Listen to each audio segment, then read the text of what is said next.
너는 일어나서 백성을 거룩하게 하여 이르기를 너희는 내일을 위하여 스스로 거룩하게 하라.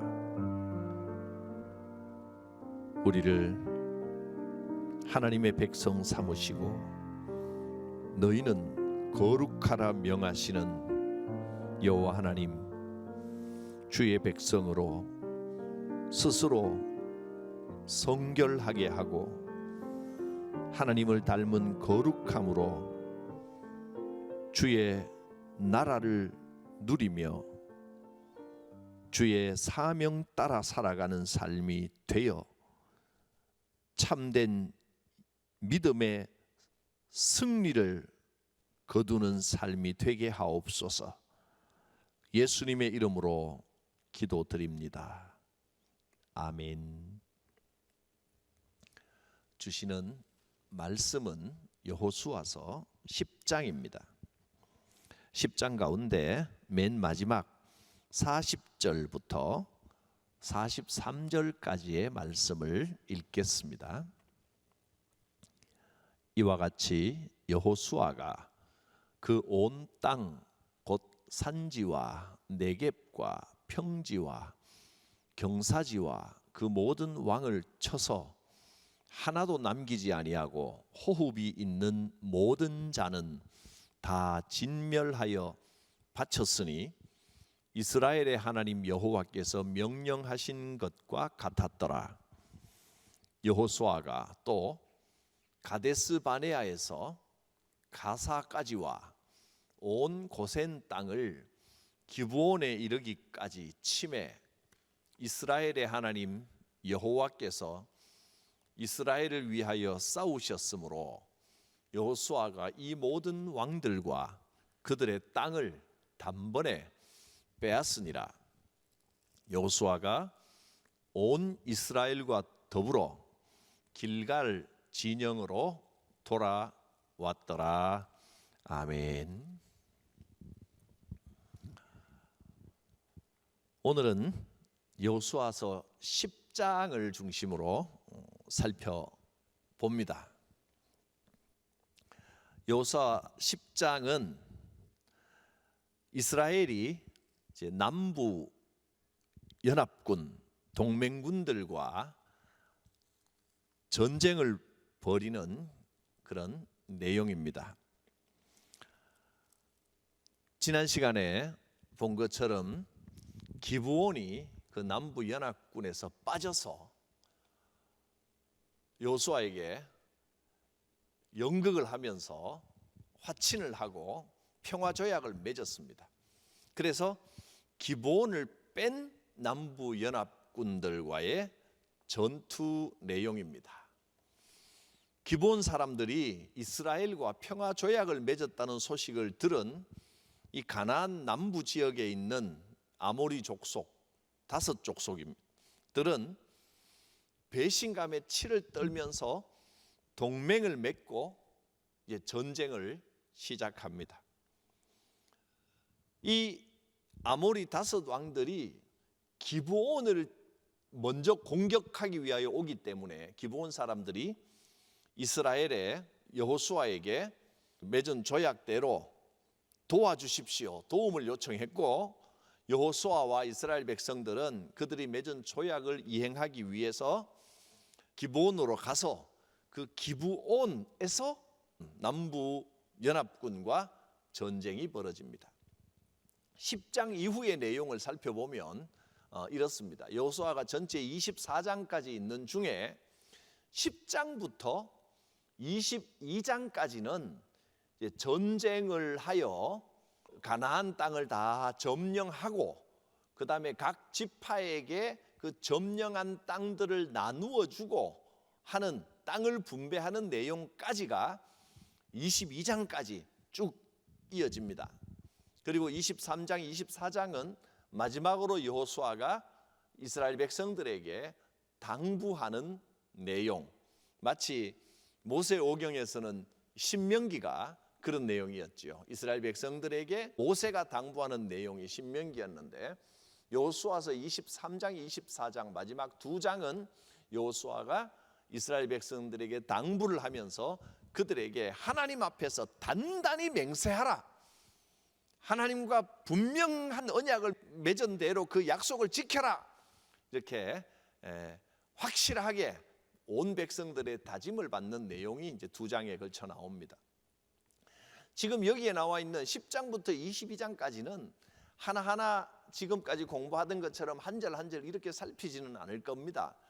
전체적인 스토리, 줄거리만 쭉 살펴보는 것이 나을 것 같아서 이렇게 적었습니다. 자, 10장에는 남부 연합군과의 전투, 가나안 땅, 여기에 갈릴리 호수아 사해가 이렇게 있겠죠. 이제 이쪽 남부 연합군을 먼저 공격을 하여 무찌르고, 그 다음에 북부 연합군을 연합하여 무찌르고, 그래서 이 부근의 땅들이 이스라엘이 차지한 땅이 되어서 여기에 이 요단 동쪽 일부 그리고 요단 서쪽 이쪽을 다 각 지파들에게 땅을 나누어 주는 겁니다.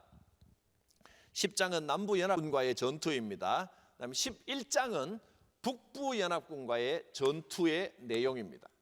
12장은 여기서부터 모세가 여기서 요단 동편에서 죽었는데, 모세가 죽기 전에 요단 동편에 있는 족속들 여기를 정복하였고, 또 건너와서 여호수아가 이끌어서 여기를 다 정복했는데, 모세와 여호수아가 이 가나안 가까이에 와서 요단 주변에서 정복한 왕들이 어떤 왕들이 있는지를 쭉 나열해 놓은 내용이 12장입니다.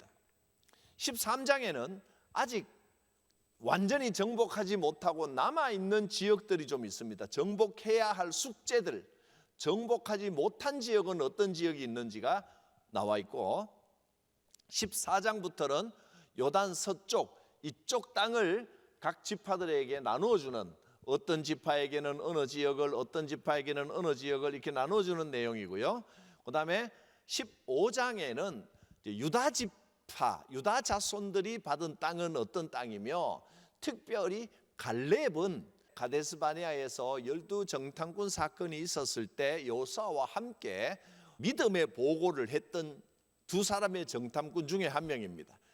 그리고 갈렙이 많은 복을 받았고 나이가 들어서도 용맹한 장군으로 하나님께 크게 쓰임을 받았는데, 갈렙에게 특별한 어떤 그 땅을 줍니다. 이제 그런 내용이 잠깐 나오고요. 16장, 17장은 에브라임 자손과 므낫세 자손이 받은 땅, 18장은 나머지 땅 분배, 19장에는 시므온 지파, 스불론 지파, 이사갈 지파, 아셀 지파, 납달리 지파, 단 자손은 어떤 땅을 얻었는지, 이런 내용을 하나하나 다 살펴보면 지명만 계속 나오고, 어느 지파에게는 어느 땅을, 어느 지파에게는 어느 땅을, 이거를 우리가 공부하면서 하나하나 다 살펴볼 필요는 없을 것 같습니다.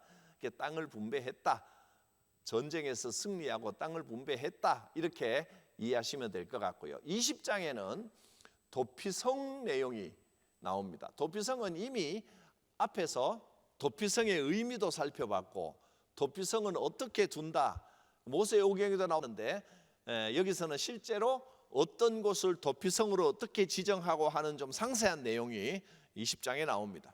그리고 21장은 레위 사람의 성읍입니다.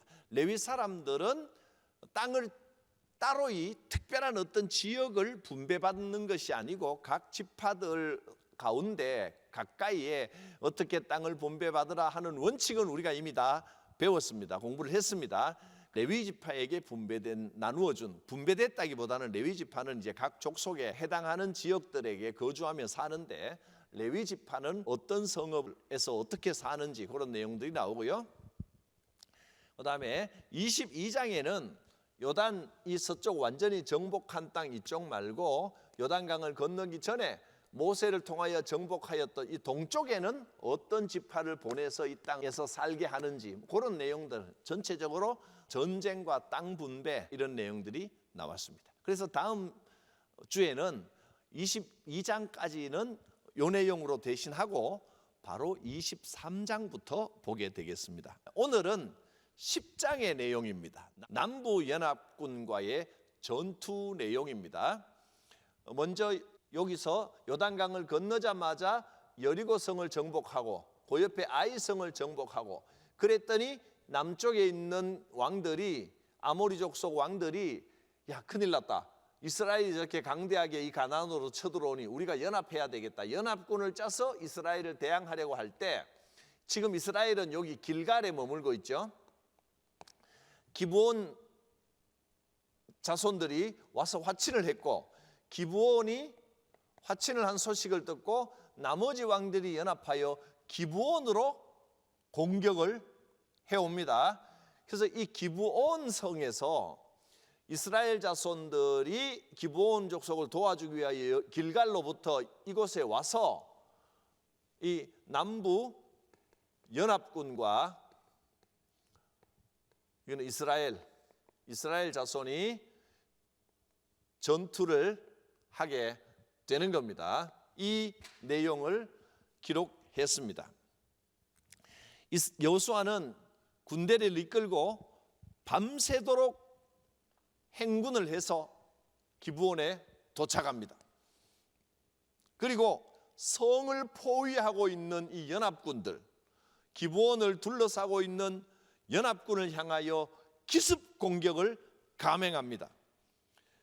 당황한 적들이 도망을 가는데 하나님께서 그 위에 큰 우박 덩어리를 내리십니다. 아모리 연합군, 이 5 연합군은 예루살렘 왕, 헤브론 왕, 야르뭇 왕, 라기스 왕, 에글론 왕 이렇게 5 왕들이 연합하여 기브온을 공격하려고 포위하고 있었고 이스라엘이 남부 연합군을 공격을 했는데 이 전쟁 중에 하늘에서 돌덩이 같은 우박 덩어리가 쏟아지는 겁니다. 그것이 이제 11절에 기록이 되어 있습니다. 그들이 이스라엘 앞에서 도망하여 벳호론의 비탈에서 내려갈 때 여호와께서 하늘에서 큰 우박 덩어리를 아세가에 이르기까지 내리심에 그들이 죽었으니 이스라엘 자손의 칼에 죽은 자보다 우박에 죽은 자가 더 많았다. 그렇게 기록을 했습니다. 그리고 한참 추격하는 중에 그만 날이 저물어 버렸습니다. 날이 저물면 이 연합군들이 지금은 도망을 가지만 수적으로 우세하기 때문에 후퇴했다가 다시 전열을 정비해서 또 공격해 오면 또 싸움이 커지고 이 전쟁이 힘들어집니다. 지금 기세를 몰아서 한번 기세가 꺾였을 때 공격해서 완전히 전쟁을 끝내버려야지 이 날이 저물면 더 이상 전쟁을 할 수가 없습니다.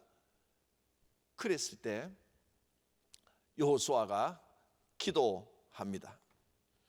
그랬더니 12절을 보면 여호수아가 여호와께 아뢰기를 이스라엘 백성들이 보는 앞에서 이렇게 기도합니다.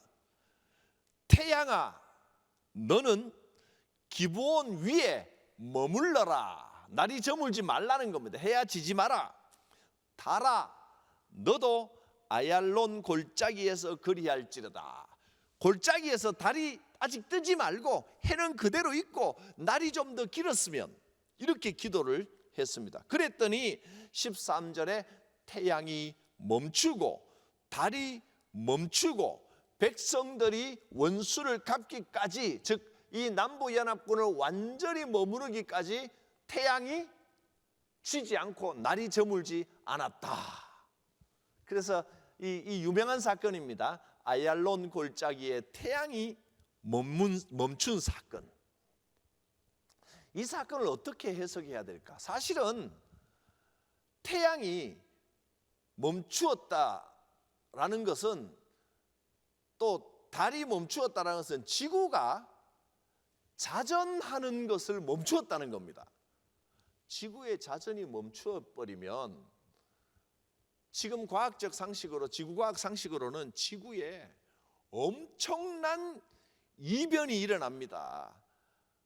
지구가 돌다가 멈춰버리면 중력에도 문제가 생기고 날씨에도 문제가 생기고 살아남을 생명체가 없을 겁니다.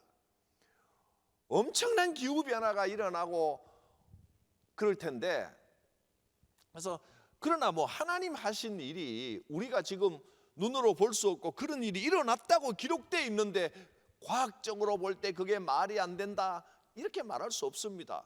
말이 안 되는 일이 일어났으니 기적이지요. 그래서 이것을 해석하는 데는 크게 사실적 해석 어느 쪽이든 뭐 어느 쪽을 택하든 관계없습니다. 우리는 신앙으로 고백하는 것이기 때문에 어떤 분은 사실적 해석, 어떤 분은 고백적 해석, 어느 쪽을 이쪽을 택하기도 합니다. 사실적 해석이란 뭐냐면 실제로 저는 이 지구과학의 전문적 지식이 없기 때문에 잘 모르는데 이거 천체를 연구하는 분들이 뭐 어떤 식으로 연구를 해보니까 이때부터 지금까지 태양이 움직임에 5도 정도가 오차가 있다는 겁니다. 그 5도가 뭐냐면 바로 이때 태양이 머물러 섰기 때문이다. 뭐 이런 이야기들을 하는데 자세한 과학적 설명은 잘 모르겠습니다. 뭐 천체 과학자들이 그렇게 말하시는 분도 있습니다. 그래서 이건 사실 인간의 상식으로는 일어날 수 없는 일인 것 같지만 하나님이 하셨다는 것, 하나님께서 하셨다. 우리는 알 수 없지만 그냥 말 그대로 기적이 일어났다. 이렇게 보는 분도 있고, 또 어떤 분은 이것은 고백적 해석이다. 왜냐하면 시간이라고 하는 것은 절대적인 게 아니라 우리가 재밌는 시간은 빨리 지나가고 지루한 시간은 천천히 가고 뭐 그런 것처럼 시간은 객관적인 게 아니라 굉장히 주관적일 수 있다는 겁니다. 느끼기에는. 그래서 날이 다 저물어가는데 조금 있으면 이 전쟁이 이기는데 날이 저물어가면 이 전쟁이 내일 또 잘못하면 계속되고 전세가 어떻게 될지 모른다. 그래서 안타까운 마음에 여호수아가 하나님 앞에 태양아 멈추어라 라고 달아 멈추어라 라고 기도했는데 그 짧은 시간에 도저히 그 시간 안에는 이 연합군을 완전히 격파할 수 없을 것 같았는데 정말 놀랍게도 그 시간 안에 완전히 무찌르고 승리했다 하는 겁니다. 그러니까 실제로 달이 멈춘 게 아니라 달이 멈추라라고 할 만큼 간절하게 이 시간 안에 이 일을 끝내야 됐는데 하나님 이 시간 안에 끝내게 해주십시오라고 기도를 했더니 정말 그 안에 끝내졌다 하는 겁니다. 태양이 멈췄다기보다 우리가 이 시간을 아주 효율적으로 이용하면 시간이 많이 늘어난 것처럼, 그러니까 도저히 할 수 없는 일을 해냈다. 그 시간 안에 이것을 태양이 멈추어라라고 기도했고 태양이 멈추었다라고 고백했다. 고백적 표현이다. 이렇게 해석하시는 분도 있습니다. 어쨌든 이것도 태양이 멈추는 것도 기적이지만 태양이 멈춘 게 아니라 태양은 그대로 돌아가고 시간은 정해져 있는데 그 시간 안에 도저히 인간의 상식으로는 해낼 수 없는 일을 해냈다. 이것도 기적입니다. 어느 쪽으로 해석을 하든 하나님의 기적은 일어난 겁니다. 뭐 여러분이 어느 쪽을 받아들이든 그건 자유입니다. 아무튼 이 전쟁에서 기적적으로 승리하게 되었습니다.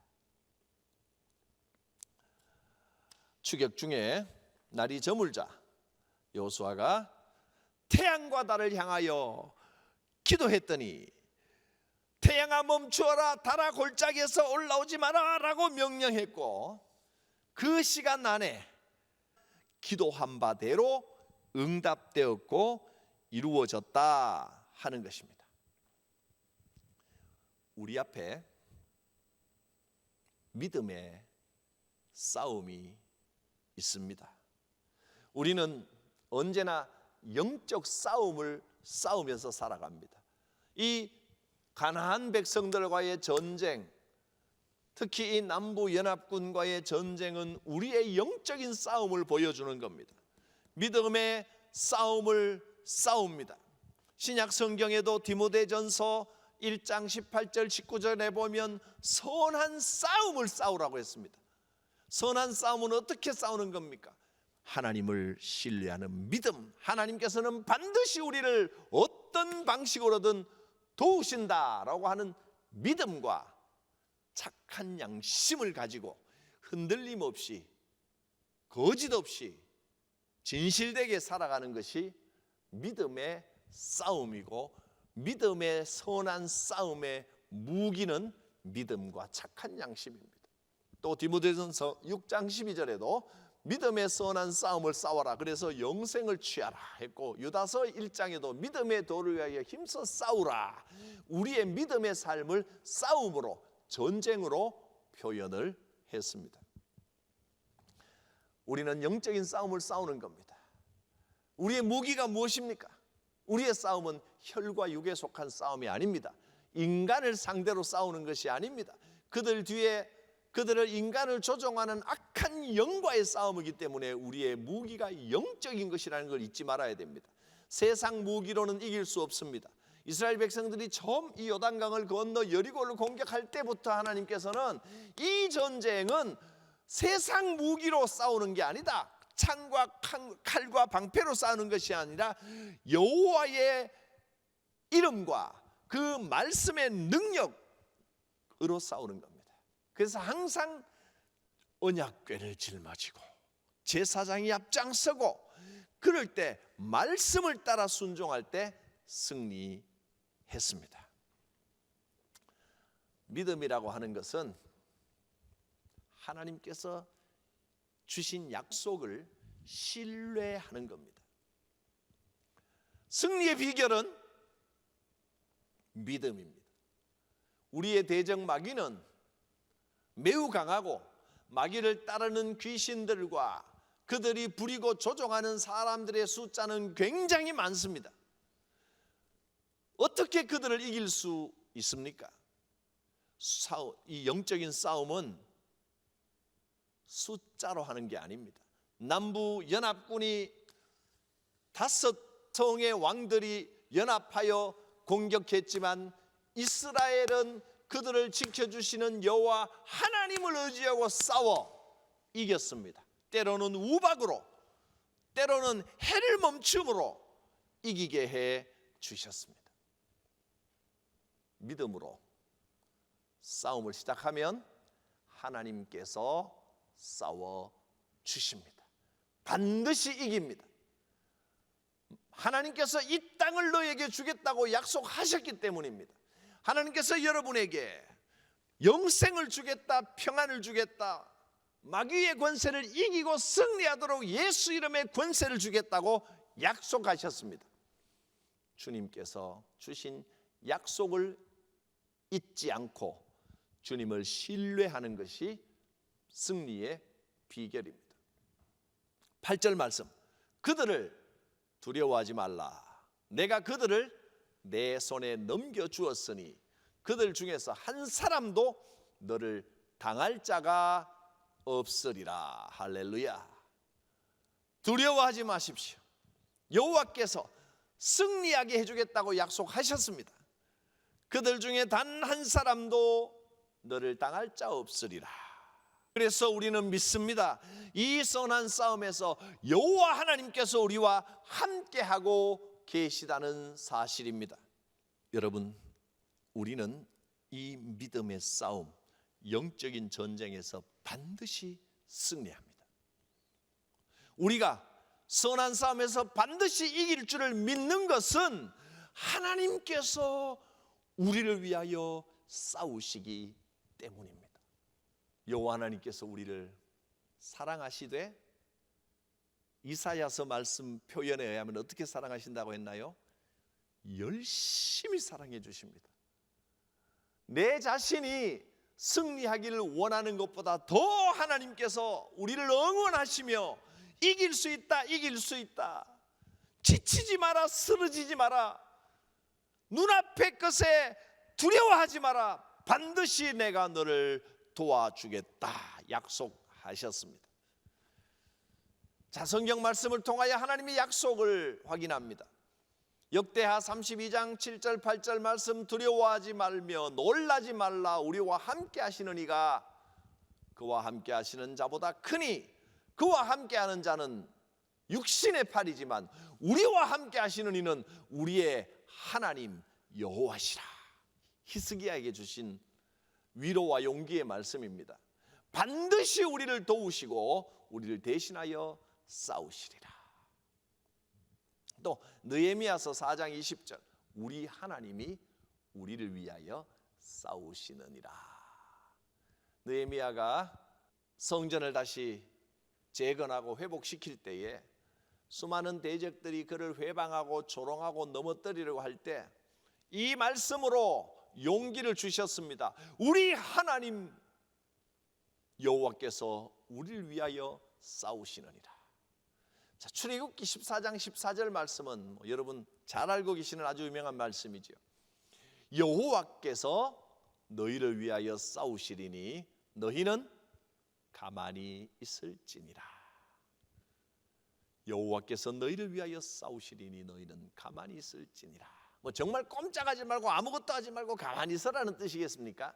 내가 하는 것이 아니라 여호와께서 하신다는 것을 믿고 내가 할 수 있는 바를 다 하고 더 이상 내가 할 수 있는 것이 없을 때에는 하나님의 도우심을 믿고 기다리면 우박을 내려주셔서 승리하게 하시는 하나님, 해와 달을 멈추어서 이기게 하시는 하나님께서 기적의 역사를 통해서 여러분을 도우십니다. 주의 도우심이 함께 하심을 믿고 힘을 내고 용기를 내고 실망하지 말고 하나님을 의지하고 하나님께 맡기시기를 바랍니다. 기도합니다. 거룩하신 하나님, 주의 약속, 주의 말씀대로 놀라지 않겠습니다. 두려워하지 않겠습니다. 우리와 함께 하시는 여호와 하나님이시니 어떤 상황에도 흔들리지 말고 두려워하지 말고 실망하지 말고 담대하게 우리를 지키시는 하나님을 의지하고 승리하는 믿음의 선한 삶을 살게 하옵소서. 예수님의 이름으로 기도드립니다. 아멘. 삼위일체 하나님의 이름으로 주의 성도들을 축복합니다. 우리를 택하시고 사랑하셔서 이 못난 자를 떠나지 않으시고 끝까지 지켜주시는 하나님 아버지의 무한하신 사랑과 나를 위해 죽으시고 부활하셔서 구원의 보증이 되신 성자 예수 그리스도의 은혜와 지금도 내 곁에서 내 안에서 나를 위하여 도우시고 역사하시는 보혜사 성령님의 교통하심이 성도들 각 사람 머리 위에 가정과 생업과 교회 위에 함께 하옵시기를 축원하옵나이다. 아멘.